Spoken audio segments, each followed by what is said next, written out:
That was amazing. Thank you, Michelle and Moti. I loved hearing about Moti's journey and how he's been using his platform to share pro-Israel messages. I also think his advice is so spot on to keep your messaging simple. I had someone ask me recently, how do I start engaging? It feels like whack-a-mole when I go to one argument and then all of a sudden someone says something else and I'm saying, oh no, but the water in Gaza, it feels like quicksand in a lot of ways. And I think that is such an important point of just saying, like, simple. You're not going to win every single argument.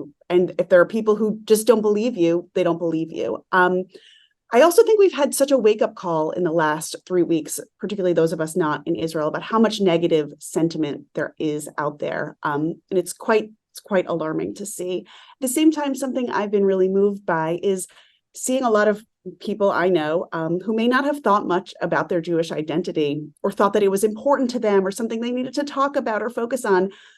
They've really embraced their Jewishness. They don't want it to just be something that makes them a target or a victim. They want it to be a part of their identity. And it's been kind of amazing to watch a lot of people dig deeper, to throw a Shabbat dinner maybe for the first time or go to a service somewhere if that might be something they always did or something they would never thought they would do. It's really been special to see in the midst of a dark period of time, to see the way Jews are coming together and also inspiring themselves. And I think educating themselves about Israel and embracing their own Zionism has been a big part of that. We can no longer afford to stand on the sidelines, as a lot of us have been fortunate enough, privileged enough to have been able to do for much of our lives.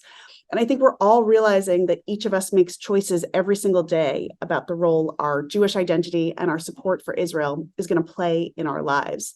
That's everything from making an effort to support Israeli companies and artisans, or making certain that products you purchase are created by companies without an anti-Israel bias, which sadly is the case occasionally, or how to respond when a store we frequent has bowed to BDS pressure and banned Israeli-made products. There are small decisions that we're faced with all the time, and how we approach them are things that are under our control. I'm very, very excited for our final panel of today. It's called LGBTQIA+ and the Z word, and it promises to be a thought-provoking conversation. The panel will be moderated by Rabbi Rachel Marder, and she is the Associate Rabbi at Congregation Bethel in South Orange, New Jersey. And she was recently chosen by Hadassah as one of its 18 American Zionist women you should know. Rabbi Marder, welcome. Thank you so much, Stephanie. I'm honored to be here and to get to participate in this conversation with you all, especially while Israel is so in our heart and on our minds right now. This is yet another way that we can all be connecting. I'd like to introduce our panelists today. So Toby Klein is our first panelist. She completed her PhD in public policy with a specialization in social justice from the University of Arkansas, and currently works for A Wider Bridge as their program manager. Her work at A Wider Bridge allows her to connect with other LGBTQ+ progressive Zionists and mobilize support for the Israeli LGBTQ community. Toby, we're so honored that you're here to share your thoughts. Chen Mazzig is an award-winning Israeli author, writer, and speaker who has inspired thousands around the world with his story for over a decade. He was named as one of the Allgemeiner's top 100 people positively influencing Jewish life in 2018 and 2021, top 50 online pro-Israel influencers, and he was named as one of the top 50 LGBTQ+ influencers. In 2012, the Committee for Accuracy in Middle East Reporting and Analysis chose Chen to be its Portrait and Courage Award laureate. And Chen's first best-selling book, The Wrong Kind of Jew, was released in 2022. Welcome. And last but not least, Sam Von Endy hails from Kansas City, but has called a great many places home.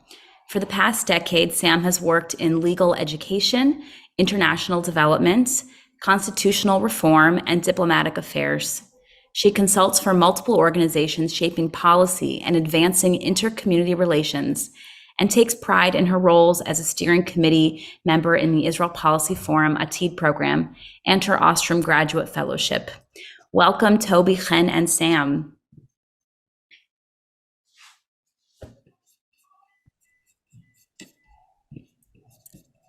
All right. I'd like to start with a question. Let's start with you, Toby. Can you tell me, do you feel welcomed as a Zionist in general in the LGBTQIA plus community? I think the simple answer to that is a quick and short no. Like many of us, there are spaces in which we can be our full and authentic selves, and they're pretty rare. I'm grateful to work at a space that allows me to be both. But for many folks, being in progressive spaces means hiding oftentimes our Jewish and often our Zionist identities in order to have safety within progressive spaces. Yes, it's so unfortunate, as the title of our conversation is the Z word, as if it's something to hide or a bad word in some way, and particularly in that community. Sam, what has your experience been?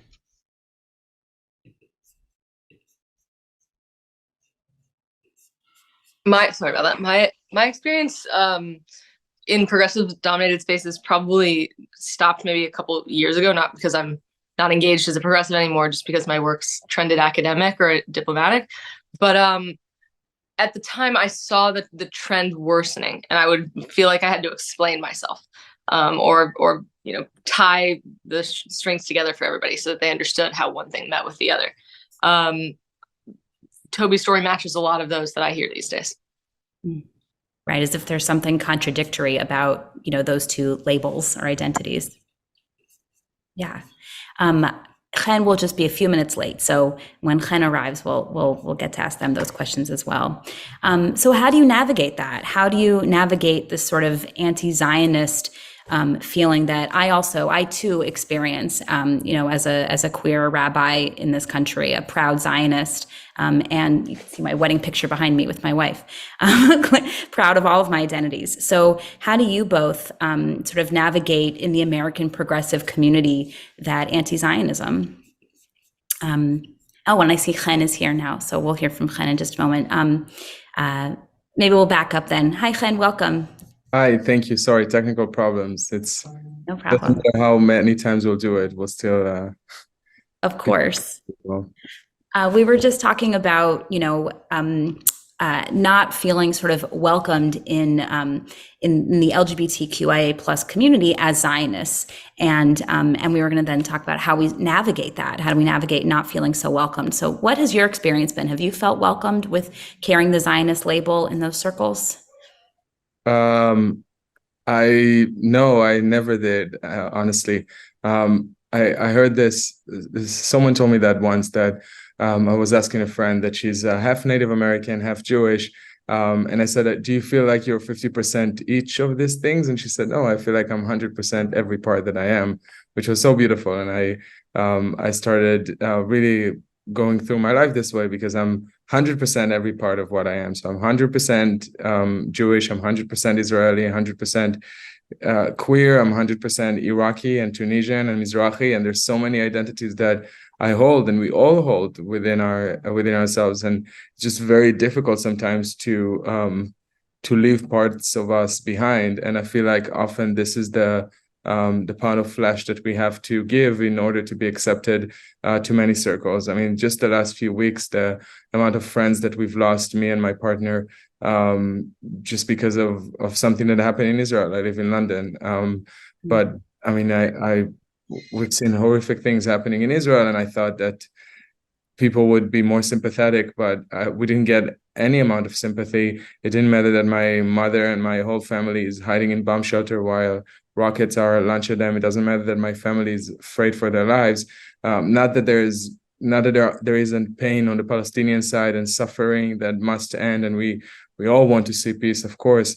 But I haven't heard an iota coming from any of my friends, my LGBTQ plus friends that are not Jewish here in the UK, in London. But I did see them speaking very vigorously once Israel was retaliating to the attack. And that it was very sad to see it. And when I had tried to have conversations with them, it was very hard to get through, and it's very heartbreaking to see that, and it's not because I was speaking to one of my friends, and she's a trans woman, and she was saying that she has to support Palestine, and I've been through so much pain with her, and she went through, we supported her surgery, we supported everything we can. I was there for her. I said, I really want you to be there for me right now. And she said, no, now it's about Palestine. It's not about you, which was really heartbreaking. But it doesn't mean that I'm not going to support trans rights. It doesn't mean that I'm not going to support queer rights. It doesn't mean that I'm not going to support every cause that I believe in. And I don't do it because I want allyship. I do that because I truly believe that this is what we have to do. And yeah, that's my point of view.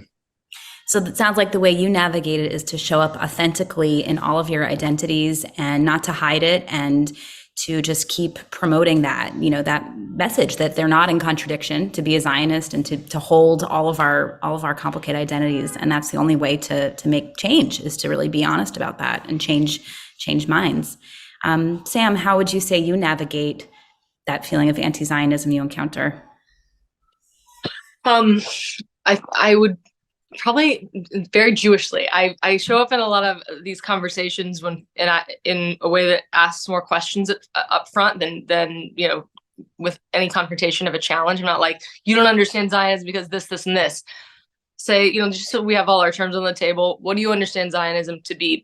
And I'll add on to that, because most of the time when I'm having these conversations, the misunderstandings that I encounter are this and this. So I'm not telling them that they have this misunderstanding or that they're wrong, but just that, and I'll say, and it's interesting because, in progressive spaces, we allow these groups to define their own experiences and define their own movements and speak subjectively about their own pain. And it's something that I feel that my community's denied. So I'll show up in those spaces like that. I'll add on just to the prior conversation that one of the things that's been very sad, but also interesting to me over the past 2 or 3 weeks since the October 7th conflict and massacre, is not just the value of having a community, but having a person who's a Zionist as my partner. It's been very, very, the amount of consolation that we can share, the amount that you can show up for each other through this, whereas I, like maybe like Klein and maybe like Toby, have had very few people in the rest of the world, show up. My brother left to re-enlist. And it's something that's publicly known, but I don't get a lot of, I haven't been contacted about it. Not much sympathy and not much understanding. I'm sorry. Toby, same question for you. Yeah. So I come from what many of us do, which is a fun space between academia and activism, where I just finished a PhD. And I want to reference to an incredible author, Dr. Corinne Blackmer, who wrote a great book called Queering Anti-Zionism. If you haven't read it, highly recommend, that talks about specifically the challenge for female she identifies the lesbian Zionists in spaces, which is what someone wrote in the chat as well, about the challenges of navigating these spaces. There are existing challenges within those that are female identifying or female presenting within the LGBTQ community, especially when it comes to Zionism. There's a certain level, I think, like what Sam was saying, of protection and knowing what spaces you're getting yourself into, especially those of us that are expected to perform certain roles of empathy and compassion. And when we are faced with oftentimes very violent narratives that are intended to be inflammatory to try to provoke us as Zionists, right? And to get into this kind of space, there's no longer a basic respect for identities if we're coming in as queer folks, as those who identify with this community. I think the challenge really is to show up authentically, to do so in a way that feels safe and respectful. And so how to do that, I think the answer that we're all coming to is carefully, and choosing if and when to engage, especially in times like these when self-care and mental health are really paramount.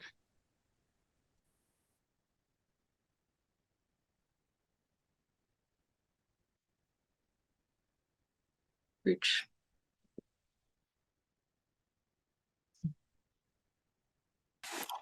Thank you.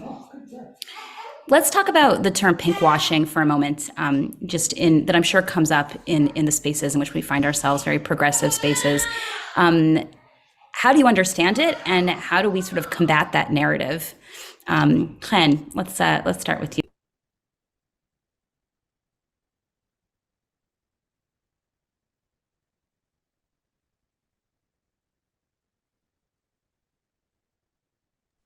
spend this whole time mute. Sorry.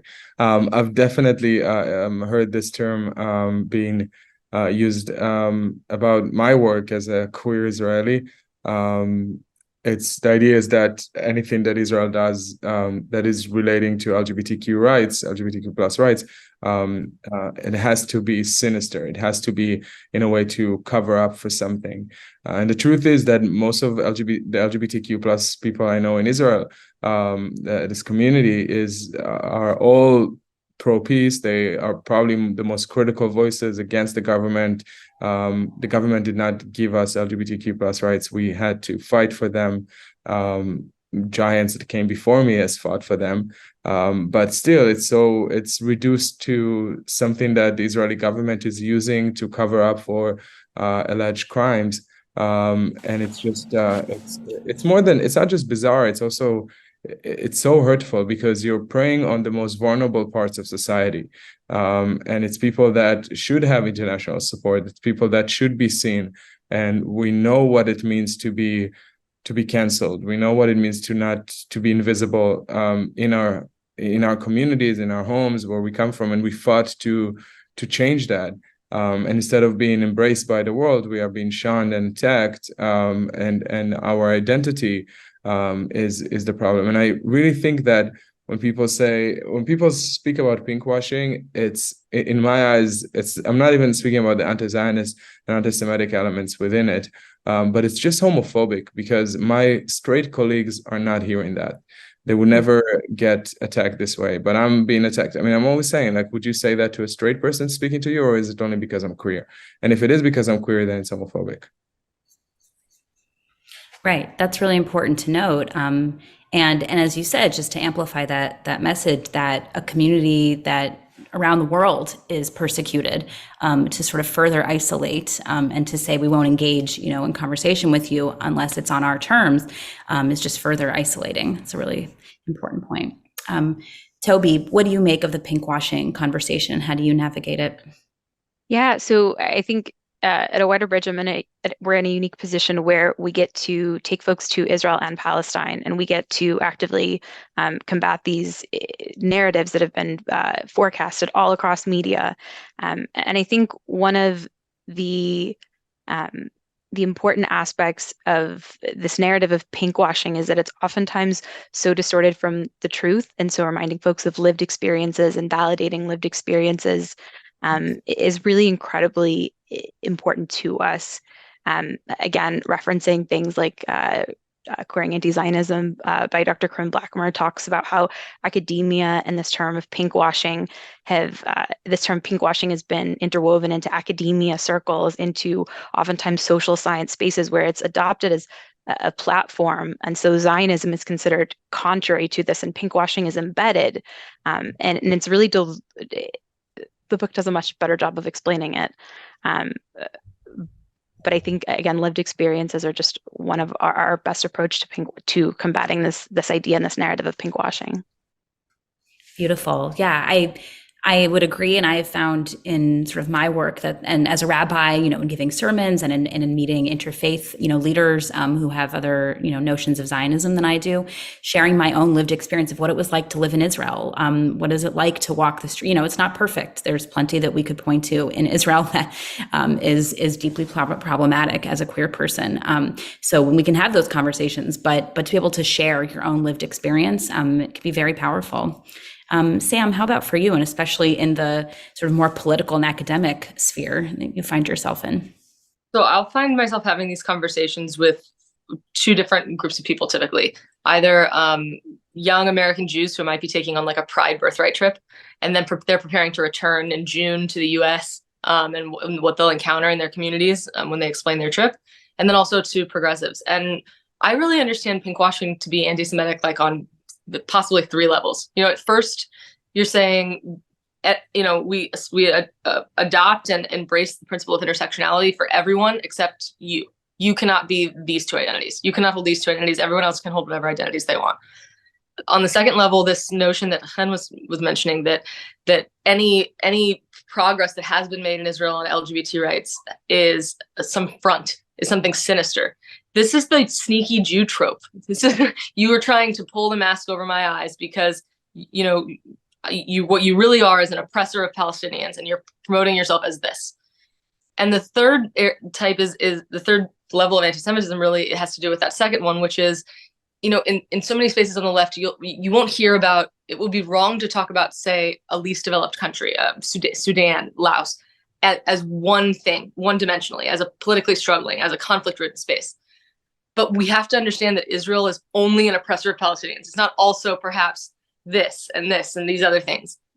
Israel can be multidimensional, and in fact, until you allow it to be, you're going to have a complete misunderstanding of what the place is as a country. So trying to sort of problematize or make more complex a place that people see as very black and white. And that's so interesting. I never thought about pinkwashing in terms of classic anti-Semitic tropes, but that's, the sort of light bulb. Yeah, absolutely, it is. So of all the communities in which you three find yourself, many communities, and different marginalized communities, where do you find kind of the most pushback, would you say, in terms of your Zionism and your, connection to Israel? Klein, is there a particular community that you most often struggle with? Particular community referring to within the LGBTQ plus community, or? Yeah, I guess, or any marginalized group in which you find yourself in. But yeah, could be. I mean, of course, within the LGBTQ plus community, I sense that. I sense it in many other, being part of many other marginalized communities, and it's something that I think a lot of us are experiencing. I can't name like my top one or my top three, but it's but I can see it being very permanent in many places, and it's quite staggering because we know that Zionism, we know the meaning of Zionism, and I think that there are so many add-ons to what it means to be a Zionist or what Zionism is about today, by people that a lot of times are not even Zionists that are making those added definitions. And I think that's what makes it very challenging. But I do experience it in several communities, and specifically for me, I think, and maybe it's not that it's most permanent there, but it's because I see it most there because I'm part of progressive circles.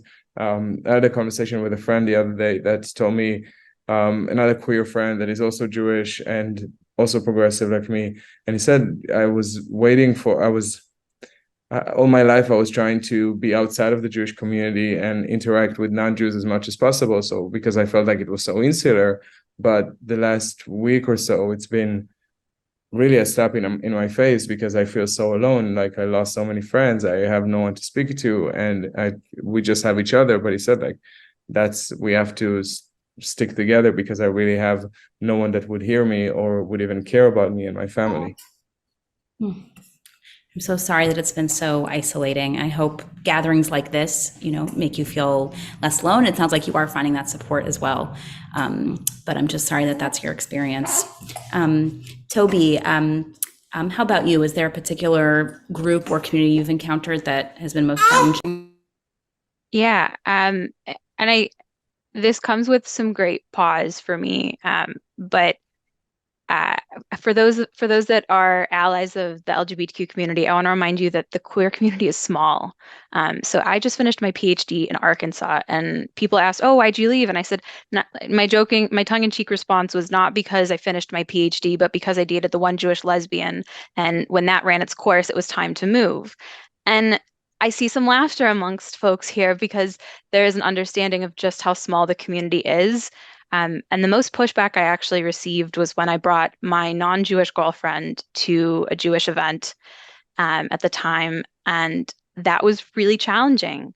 I am someone who is proud of my Zionism, who's proud of my LGBTQ identity, who's proud of my Judaism, who's proud of all of the intersectionality that it brings with me. And to be in a space where I wanted community and new community, a community, only for her to get the 9,000 questions, and then just being shunned. And they said, "Why not a nice Jewish girl?" I said, "If you want to find one for me, that'd be lovely." But it's a smaller kind of community. And so someone asked in the chat, what can they do? to be more of an active ally. Treat someone like you would in a Jewish space. Those of us in Jewish spaces, they don't need the extra questions. It's okay. The things that we would and wouldn't ask other folks, we want to make sure that we're really just treating folks as we would a friend. It's a really important reminder for us to look in the mirror also at the Jewish community and the ways in which we're welcoming and not welcoming to different folks. And I think as queer people, we're used to crossing, and other groups too, but I think particularly as LGBTQ people, to crossing into different groups and being, uncomfortable and more welcoming. So that's really an important reminder. Sam, how about for you? Is there a group that you've encountered in your work? I think it's mostly when I don't have any sort of activist chops or online following of the sort that Klein and others do, whose work I really admire. But when I am in online spaces and sharing content or promoting perspectives, I find pushback of the type that's just like, oh well, if you're a Zionist, there's nothing for us even to talk about. And ending a conversation there. I think before that, I can maybe confirm a bit of Toby's experience. I did my law degree and PhD coursework at Indiana University in Bloomington. Actually, a very Jewish school, if there are such in the Midwest, and it was difficult because I would find a lot of the conversations taking place in community or progressive or in even legal spaces misunderstanding central concepts about Israel or even international law when that was sort of the subject of conversation, sort of a disparate treatment, if you would. So bringing people back to first principles and trying to have conversations from the beginning that aren't about politics or aren't about this or that aspect of a conflict, but understanding what proportionality means in international law. Having these conversations with other lawyers or with progressives has been the most difficult for me. Right. And I'm thinking a lot about, especially during this war, just all the terms, and when someone says something and, we mean something different. So the work you're doing of trying to clarify those terms is really, really important. Just a couple last questions before we run out of time. There are a lot of political, before the war, we saw, the big protest movement in Israel and a lot of, disturbing, troubling things going on in the government there. And of course, worries about what's happening in the United States as well politically, limiting the freedoms of a lot of groups, including of queer Americans and queer Israelis. And I'm just wondering for all of you, as the times are changing and we may see policies that limit some of our freedoms and opportunities, how do you think we can come together as a queer community and integrate our Zionism, particularly with what's going on in Israel, and still sort of make space for all of our identities to come together and support Israel despite what's going on in the government. Chen, how do you navigate that or see us coming together?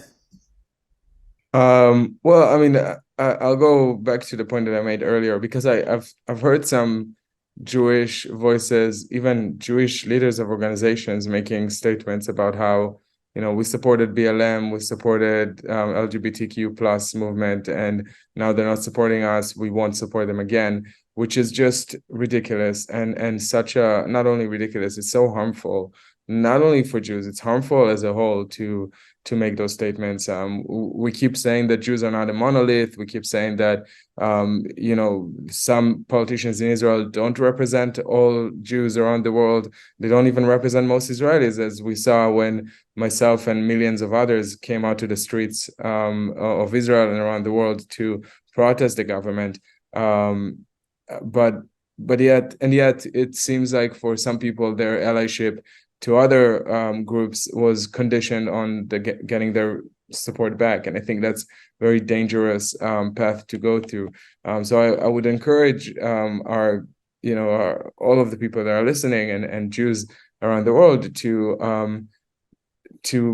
when we are getting attacked or rejected or being excluded from places, we can't just abandon those movements. We can't just turn away and leave. We have to fight for a seat at the table, which is another thing that I'm hearing, that, oh, okay, you don't want to give us a seat at the table, we'll just we'll leave this and start something new.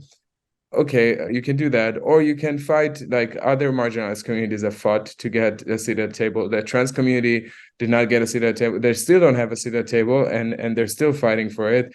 And to think that just someone just gave, I mean, Black Lives Matter. It's we didn't speak about racism before that. We didn't have meaningful conversations that we're having today, and it's questionable how much we are continuing with those conversations in this time, and compared to what we had. Like, racism is not over, right? So we have to recognize that that it's really important to support other marginalized communities, not so that they will support us, but because it's the right thing to do, and that's the way to create a better world, not only for ourselves, but to everyone else. Even if we are being rejected by some of them, they don't represent the entire communities. And even if they represent majority of those communities, we still have to do what's right. That's Jewish values, you know? Mm-hmm. Right, and hope that others will follow, our example, of course, of standing up, but not sort of conditionally being there to support other groups, but following our values. Right. Beautiful. Toby, how about you? How do we still come together as a community during these times? Again, I'm biased here, but I work at an incredible organization that does this on a daily basis. So Wider Bridge, I'm not sure if folks have seen our flag, and hopefully my camera won't blur this out too much. But the inclusive pride flag came about really because of this. Many of us are familiar with the story of someone being kicked out of the Chicago Dyke March for having a Jewish star superimposed on a pride flag, with the idea being that this is a Zionist, colonial idea. It has to be removed.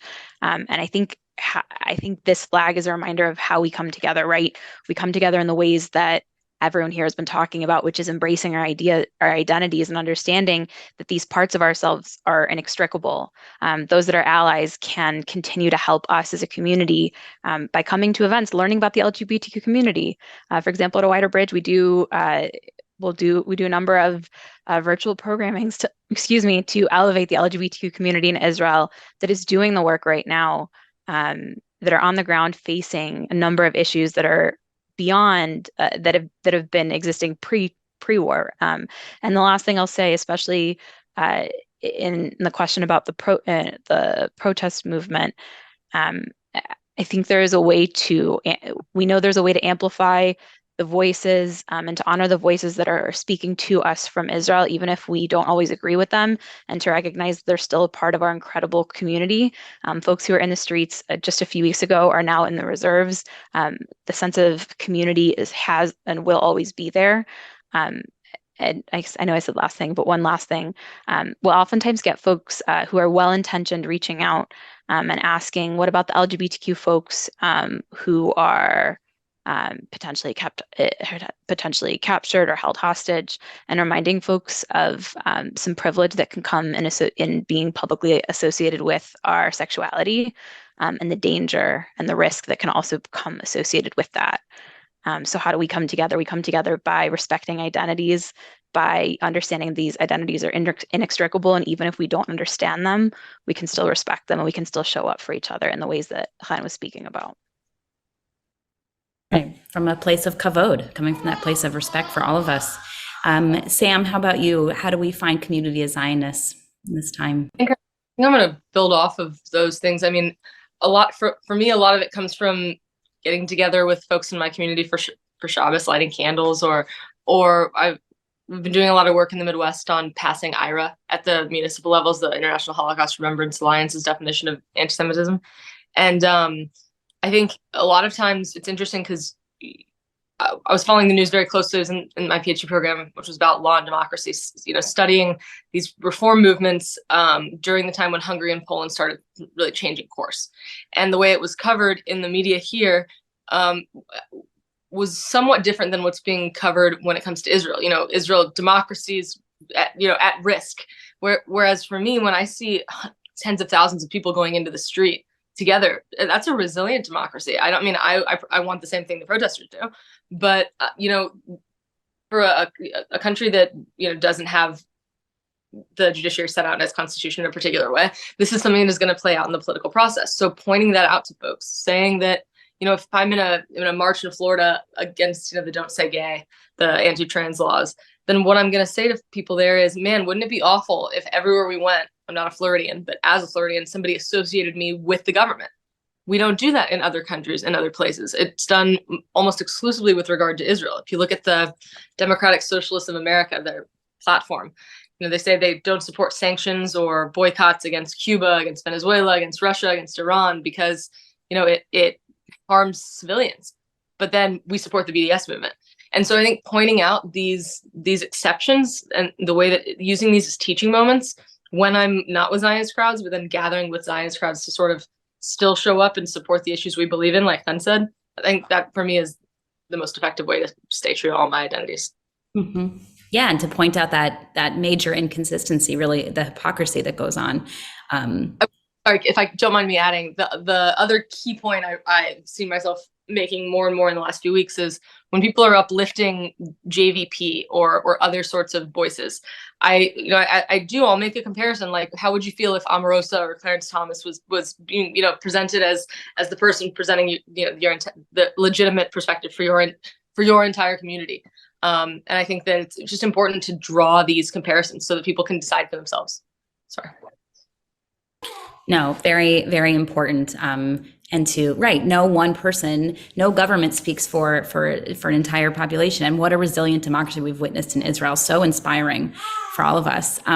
My last just question in closing to all of you is, what message would you like to impart to younger members of the Zionist LGBTQIA plus community? What would you say to young people out there holding both and navigating a really challenging and complicated world? Toby, let's start with you. Yeah, this is a great question.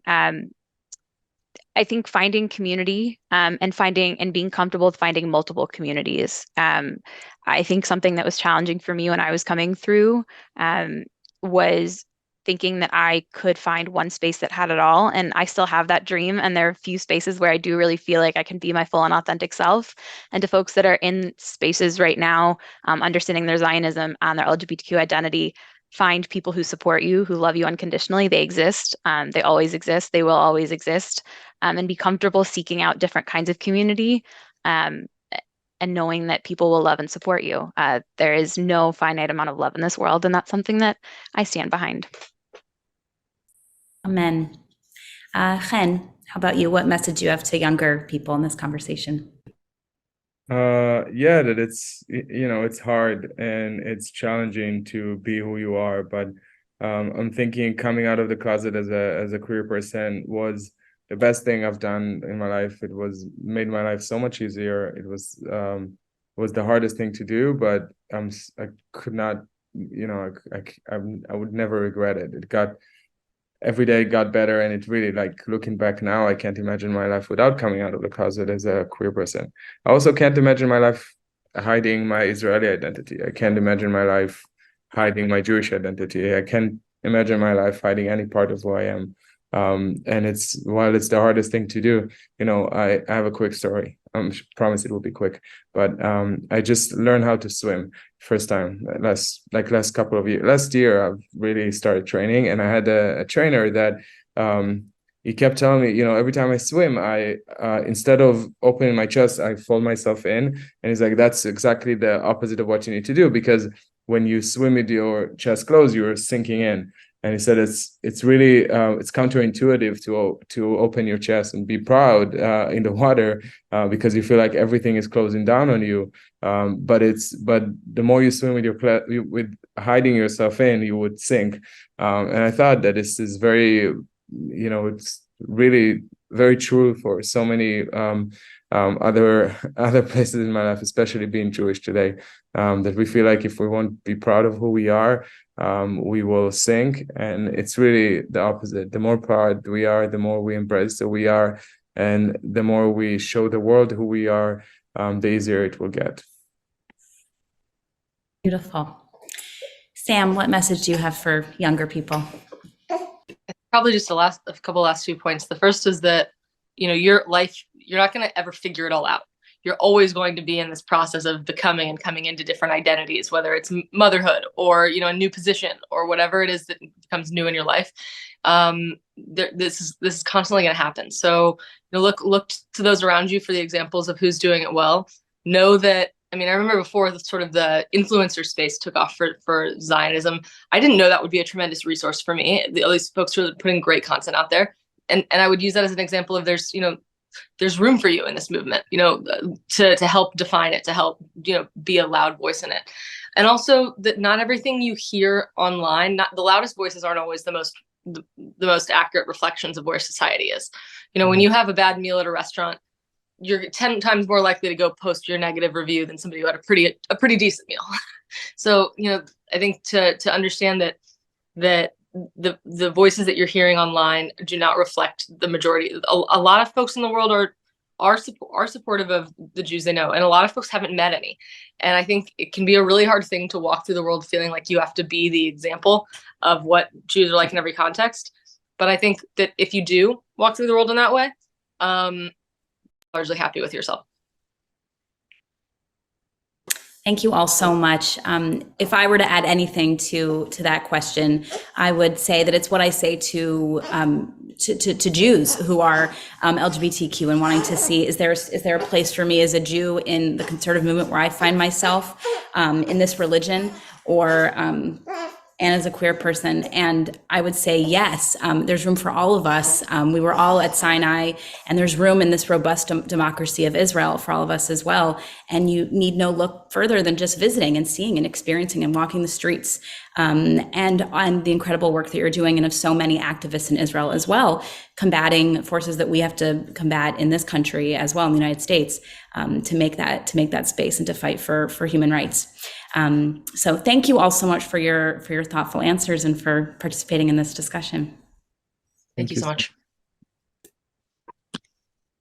That was fantastic. A fantastic panel to cap off a fabulous first day. Thank you to Rabbi Rachel Marder for moderating, and to Sam, Chen, and Tova for that candid and important conversation. Also, shout out to Rabbi Marder. I think she has like a newborn, a literal newborn that is multitasking, that is Jewish continuity, that is everything we want to see. And we so appreciate you taking the time to just so thoughtfully convene that conversation when you have so much going on. So thank you so much.